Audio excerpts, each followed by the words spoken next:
Tollywood heroine మాధవిలతకు ప్రత్యేక పరిచయం అవసరం లేదు. నచ్చావులే, స్నేహితుడా వంటి సినిమాలతో హీరోయిన్ గా గుర్తింపు తెచ్చుకుంది మాధవిలత. అయితే ఆ తర్వాత అవకాశాలు తగ్గడంతో సినిమాలకు దూరమైంది. ప్రస్తుతం రాజకీయాల్లో కొనసాగుతూ సామాజిక అంశాలపై తన అభిప్రాయాలను బహిరంగంగా వ్యక్తపరుస్తూ ఉంటుంది. ఈ క్రమంలో తాజాగా ఆమె సినిమాల అవకాశాలు, dressing, skin show, social media వైఖరి గురించి చేసిన వ్యాఖ్యలు హాట్ టాపిక్ గా మారాయి. అలాగే సమాజం చూపిస్తున్న ద్వంద్వ వైఖరిని కూడా ఆమె ప్రశ్నించారు. ఈ వ్యాఖ్యలతో మాధవిలత మరోసారి సోషల్ మీడియాలో చర్చనీయాంశంగా నిలిచారు. వివరాలకు వెళితే, ఇటీవల ఆడవారి డ్రెస్సింగ్ పై జరిగిన చర్చ నేపథ్యంలో తన అభిప్రాయాన్ని వెల్లడించారు మాధవిలత. ఈ అంశాన్ని చాలా ఓపెన్ గా మాట్లాడారు. మంచిదో చెడుదో తెలియని ప్రజలతో వాదించాలనే ఆసక్తి నాకు లేదు. నా అభిప్రాయం అడిగితే చెప్తా అంటూ స్పష్టంగా చెప్పారు.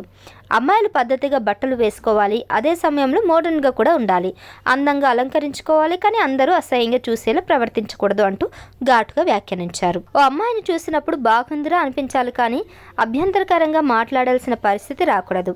ఆడవాళ్ళకి అలా అనిపిస్తే మగవాళ్ళకు అనిపించడంలో తప్పేముంది అంటూ డ్రెస్సింగ్ విషయంలో విచక్షణ అవసరమని సూచించారు. అసభ్యకరంగా బట్టలు వేసుకోవడం మంచిది కాదని స్పష్టం చేశారు. తాను ఫ్యాషన్ డిజైనింగ్ చదివిన వ్యక్తినని గుర్తు చేస్తూ డ్రెస్సింగ్ అనేది వ్యక్తిత్వానికి, శరీరాకృతికి సరిపడేలా ఉండాలని చెప్పారు. ఇతరులను గుడ్డిగా ఫాలో అవ్వడం ప్రమాదకరమని ఆమె అభిప్రాయపడింది. ఇతరులు వేసుకున్నారు కాబట్టి మనం కూడా అలాగే వేసుకోవడం కరెక్ట్ కాదు. మనం వేసుకునే బట్టలు మనకు అందాన్ని ఇవ్వాలి, మనకు నచ్చుతుందా, మనకు నవ్వుతుందా, మన పర్సనాలిటీకి సెట్ అవుతుందా అన్నది కూడా చూసుకోవాలి అంటూ హితవు పలికారు. ఇక సోషల్ మీడియాలో స్కిన్ షో పెరుగుతున్న తీరుపై మాధవిలత చేసిన వ్యాఖ్యలు మరింత సంచలనంగా మారాయి. ఈ మధ్య కొంతమంది ఎక్కువగా స్కిన్ షో చూపిస్తూ వీడియోలు చేస్తున్నారు. అలాంటి వారికి లైకులు, ఫాలోవర్స్ పెరుగుతున్నారు. అదే సమయంలో వాళ్ళను బూతులు తిడుతూ రిపోర్ట్ చేస్తూ ద్వంద్వ వైఖరి చూపిస్తున్నారంటూ సమాజాన్ని ప్రశ్నించారు. ఇక్కడ తప్పు ఒక్క ఆడవారిదే అని చెప్పలేం. వాళ్ళను ఇన్ఫ్లుయెన్సర్ గా మార్చింది ఎవరు? లైకులు కొట్టి ఫాలో చేసి ఎంకరేజ్ చేసింది ఈ సమాజమే కదా అంటూ స్పష్టం చేశారు. ఆ రోజే మీరు వాటిని రిపోర్ట్ చేస్తుంటే వారు ఇంకొకసారి ఇలా రిపీట్ చేసేవారు కాదు కదా, ఇన్ఫ్లుయెన్సర్స్ గా మారేవారు కాదు కదా అని చెప్పుకొచ్చారు.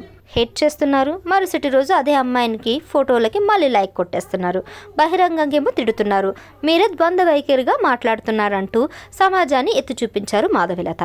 నచ్చకపోతే బ్లాక్ చేయండి, రిపోర్ట్ చేయండి, కానీ అది చేయరు అంటూ సోషల్ మీడియా మీద డబుల్ స్టాండ్ను ఎండగట్టారు. అంతటితో తగ్గకుండా మాధవిలత ఇంకా మాట్లాడుతూ స్కిన్ షో చేసేవారు క్రమంగా ఇన్ఫ్లుయెన్సర్స్గా మారుతున్నారని, ఆ తర్వాత వారికి సీరియల్స్, సినిమాలు, వెబ్ సిరీస్లలో అవకాశాలు వస్తున్నాయని షాకింగ్ కామెంట్ చేశారు.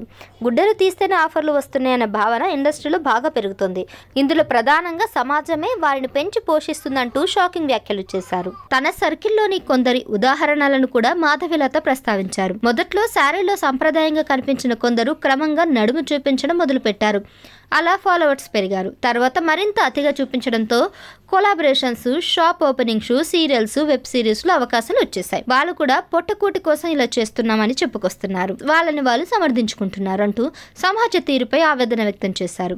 ఇలా మాధవిలత వ్యాఖ్యలు సినిమా ఇండస్ట్రీ, సోషల్ మీడియా, సమాజం అన్నిటినీ ఒకేసారి ప్రశ్నించేలా ఉన్నాయి. ప్రస్తుతం ఆమె కామెంట్స్ సోషల్ మీడియాలో వైరల్ అవుతున్నాయి. ఇంతకీ మీకేమనిపించింది ఆమె కామెంట్స్ మీద? మీ కామెంట్స్ని కూడా తెలియపరచండి.